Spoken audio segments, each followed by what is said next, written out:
Tuhan kita ada sebagaimana kita ada.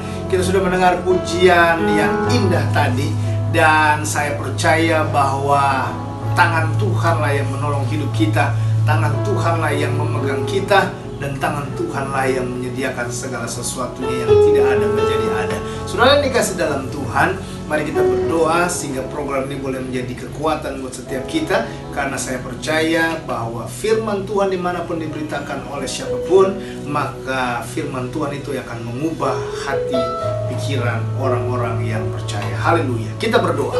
Bapa, dalam nama Tuhan Yesus, terima kasih kiranya dalam program Jendela Jiwa kami pada malam hari ini, kembali kami dikuatkan, kembali kami diingatkan, kembali kami ditegur, kembali kami dinasihati oleh firman-Mu. Dan lewat firman-Mu kami berjumpa dengan Tuhan. Karena firman-Mu adalah kekuatan, firman-Mu adalah jawaban. Kuatkan yang lemah, sembuhkan yang sakit, hibur yang susah, beri pengharapan bagi mereka yang putus asa. Mereka yang terikat terbelenggu, dilepaskan, dibebaskan di dalam nama Tuhan Yesus Kristus. Hamba-Mu yang menyampaikan firman Tuhan, urapi dengan kuasa Roh Kudus, sehingga setiap kata yang keluar dari mulut lidah hati hamba berasal dari isi hatinya Tuhan, yang tidak pernah kembali dengan sia-sia, mengerjakan sesuatu dan memerdekakan hati kami. Dan ini yang kami percaya, setiap firman Tuhan diberitakan, kami berjumpa dengan Tuhan lewat roh dan kebenaran firman Tuhan. Dan orang yang berjumpa dengan Tuhan, dia akan cakap menanggung segala perkara. Haleluya. Amin. Haleluya. Puji Tuhan. Haleluya. Saudara dikasih dalam Tuhan, buka Alkitab kita Markus pasal yang kedua. Markus pasal yang kedua, ayatnya yang pertama sampai dengan ayatnya yang ke-12. Markus pasal yang kedua, ayat yang pertama sampai dengan ayat yang ke-12. Demikian Alkitab berkata, judul perikopnya, orang lumpuh disembuhkan. Kemudian sesudah lewat beberapa hari, waktu Yesus datang lagi ke Kapernaum, tersiarlah kabar bahwa ia ada di rumah. Maka datanglah orang-orang berkerumun sehingga tidak ada lagi tempat, bahkan di muka pintu pun tidak, sementara ia memberitakan firman kepada mereka. Ada orang-orang datang membawa kepadanya seorang lumpuh, digotong oleh 4 orang. Tetapi mereka tidak dapat membawanya kepadanya karena orang banyak itu. Lalu mereka membuka atap yang di atasnya. Sesudah terbuka, mereka menurunkan tilam tempat orang lumpuh itu terbaring. Ketika Yesus melihat iman mereka, garis bawahi kata mereka, iman mereka, berkatalah ia kepada orang lumpuh itu, hai anakku, dosamu sudah diampuni. Tetapi di situ ada juga beberapa ahli Taurat. Mereka berpikir dalam hatinya, mengapa orang ini berkata begitu? Ia menghujat Allah. Siapa yang dapat mengampuni dosa selain daripada Allah sendiri? Tetapi Yesus segera mengetahui dalam hatinya bahwa mereka berpikir demikian. Lalu ia berkata kepada mereka, mengapa kamu berpikir begitu dalam hatimu? Manakah lebih mudah, mengatakan kepada orang lumpuh ini, dosamu sudah diampuni, atau mengatakan, bangunlah, angkatlah tilammu dan berjalan? Tetapi supaya kamu tahu bahwa di dunia ini anak manusia berkuasa mengampuni dosa. Amin. Berkatalah ia kepada orang lumpuh itu, kepadamu kukatakan, bangunlah, angkatlah tempat tidurmu, dan pulanglah ke rumahmu. Dan orang itu pun bangun, segera mengangkat tempat tidurnya dan pergi keluar dari hadapan orang-orang itu, sehingga mereka semua takjub, lalu memuliakan Allah, katanya, yang begini belum pernah kita lihat. Haleluya. Saudara yang kasih dalam Tuhan, tema kita pada malam hari ini adalah iman dan kerjasama. Tema kita malam hari ini adalah iman dan kerjasama. Nah, saudara yang kasih dalam Tuhan, saya percaya bahwa setiap orang punya cara, gaya yang berbeda dalam menyelesaikan persoalan.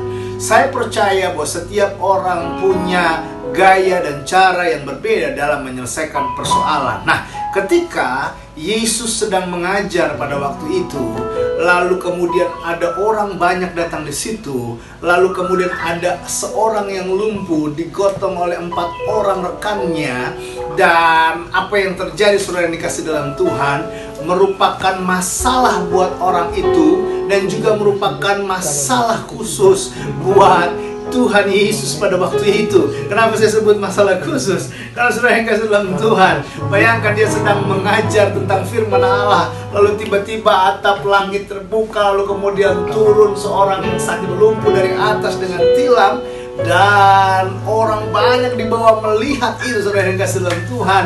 Sehingga yang saya katakan masalah di sini adalah pengajaran yang dia sampaikan terhenti, dan apa yang dikhotbahkan, apa yang disampaikan mungkin, saudara yang kasih dalam Tuhan, mungkin terputus. Tetapi saudara yang kasih dalam Tuhan, Tuhan Yesus punya cara dan gaya yang berbeda dalam menyelesaikan persoalan. Iya kan, saudara yang dikasih dalam Tuhan, itulah Tuhan kita, Tuhan yang ajaib. Karena itu saudara yang dikasih dalam Tuhan, engkau tidak perlu khawatir tentang apapun masalah yang kau hadapi. Engkau tidak perlu takut tentang pergumulan apapun yang kau hadapi. Karena Tuhan punya cara dan gaya yang berbeda dalam menyelesaikan setiap persoalan. Dan Tuhan menyelesaikan dengan cara yang ajaib, yang berkata, hai, dosamu sudah diampuni. Nah, saudara yang dikasih dalam Tuhan, apapun caranya, apapun gayanya, intinya adalah persoalan diselesaikan dengan cara sukacita. Saya ulangi sekali lagi, apapun gayanya, apapun caranya, persoalannya diselesaikan dengan cara sukacita. Nah, saudara yang dikasih dalam Tuhan, cara sukacita yang Tuhan ajarkan, cara yang mendatangkan sukacita yang Tuhan Yesus berikan, itu memberikan sebuah pengalaman yang indah bagi mereka yang mengalaminya. Saudara yang kasih dalam Tuhan. Nah, bagaimana kita bisa mendapatkan hasil yang membawa sukacita?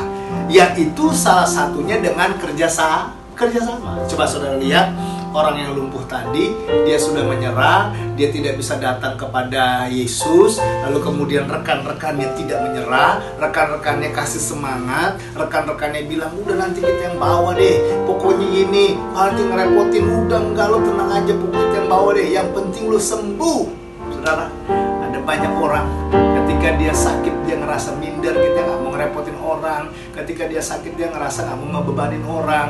Ketika dia sakit dia ngerasa nggak mau dirinya diketahui banyak orang. Tetapi orang-orang sekitar yang mengasihi, yang mencintai dia, yang peduli akan dia akan bilang, udah lu tenang aja deh, pokoknya gue yang urus semuanya, gue yang bayar semuanya, gue yang selesaikan semuanya, lu diem aja deh, yang penting lu minum obatnya, yang penting lu lakuin apa yang dokter katakan. Sebenarnya dikasih dalam Tuhan, kenapa? Karena orang itu mengasihi saudara. Nah, saya mau bilang itu adalah bentuk dari kerjasama, saudara. Dan gaya dan caranya itu mungkin saja bisa berbeda, tetapi hasilnya mendatangkan sukacita. Karena itu gaya dan cara sebenarnya bukan yang utama, namun yang utama adalah hasilnya membawa sukacita. Lihat si yang lumpuh tadi, hasilnya apa? Sukacita, saudara dikasih dalam Tuhan. Nah, pertanyaan pentingnya begini, bagaimana saya bisa bekerja sama? Saudara yang dikasih dalam Tuhan, persoalan kerjasama itu persoalan yang sangat penting dalam dunia apapun. Dalam dunia usaha, dalam dunia pekerjaan, bahkan dalam dunia pelayanan sekalipun, kerjasama itu sesuatu yang penting. Saudara, kita tidak bisa mengerjakan dengan seorang diri. Betul, kalau kita mengerjakan seorang diri, semua tampaknya akan lebih mudah. Tetapi saudara yang kasih dalam Tuhan, betul mengerjakan bekerja sama, kelihatannya akan lebih sulit, karena sulit harus beradaptasi dengan ini, harus mengerti ini dan saya. Tapi hasilnya akan lebih mendatangkan sukacita kalau kita mengerjakan secara bersama-sama. Saudara, bagaimana kita bisa bekerja sama? Yang pertama, sadari setiap orang punya kelebihan dan kekurangan. Yang sakit ngerti dia punya kekurangan. Yang sehat ngerti dia punya kelebihan. Jadi setiap orang punya kelebihan dan kekurangan.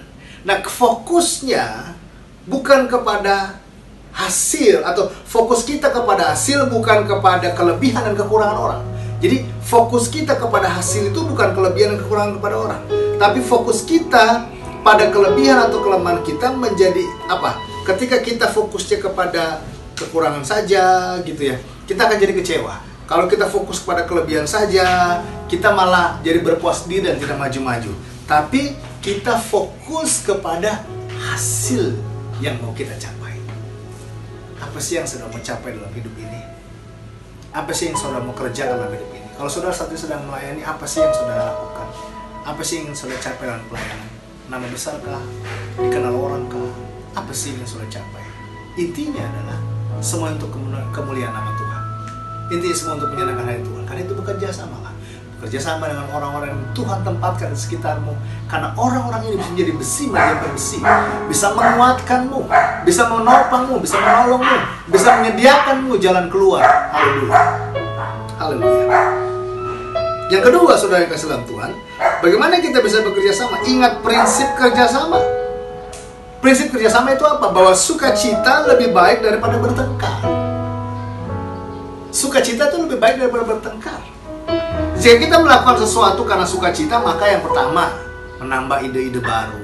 Jadi kalau kita ngerjain sesuatu itu ya, sukacita gitu bawaannya. Kita nggak murung, kita nggak ngeluh, kita nggak ngedumel gitu. Kan ada orang yang disuruh tuh kerjain ini, ngerjain sih tapi hatinya ngebatin gitu, hatinya ngedumel. Rese banget sih, dia nih rese banget sih ini. Misalnya cuma nyuruh doang, misalnya ini doang tentang atasan gue dan lain sebagainya. Come on, kita nggak akan bisa maju kalau hidup kita seperti itu terus.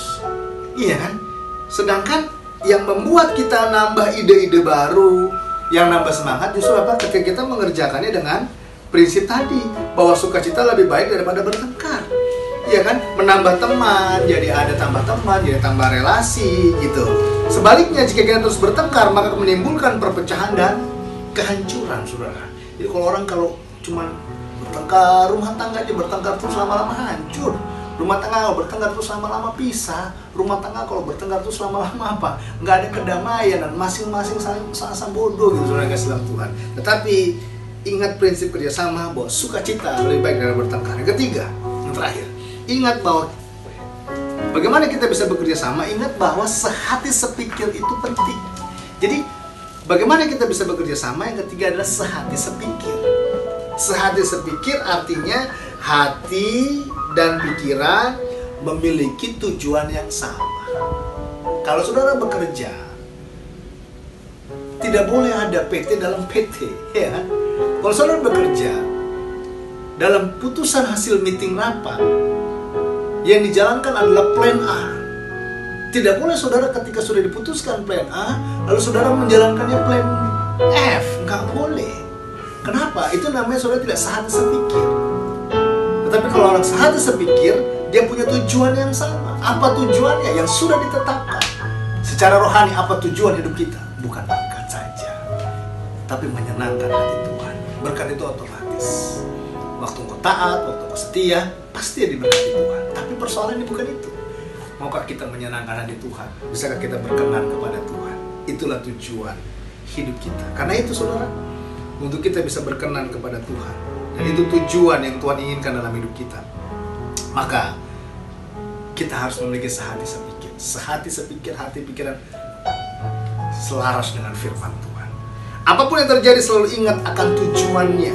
Jadi kalau saudara ada badai masalah, ingat tujuannya apa? Mendatangkan kebaikan buat saudara. Tujuannya apa? Memurnikan saudara. Tujuannya apa? Supaya saudara menjadi orang-orang yang berkenan di hadapan Tuhan, dibersihkan Tuhan. Jadi kalau hari ini ada masalah, badai terus terjadi, come on, saudara sedang dimurnikan oleh Tuhan, saudara sedang dibentuk oleh Tuhan, akhirnya menjadi serupa dengan Dia. Haleluya. Akhirnya apa? Orang yang bekerja sama adalah orang yang memiliki iman. Dan orang beriman adalah orang yang mau bekerja sama. Kita berdoa, kiranya lewat hal ini kita diingatkan oleh Tuhan bahwa kalau saya orang beriman, saya harus bisa bekerja sama. Kalau saya bekerja sama, artinya saya sedang menjalankan iman saya kepada Kristus, bahwa saya harus menghormati, menghargai perbedaan pendapat dan sebagainya. Saya harus menerima dan harus menyatakan kemuliaan Tuhan di dalam. Haleluya. Saya jadi ingat pujian ini. Pujian ini bilang begini: melayani, melayani, melayani, melayani, lebih sungguh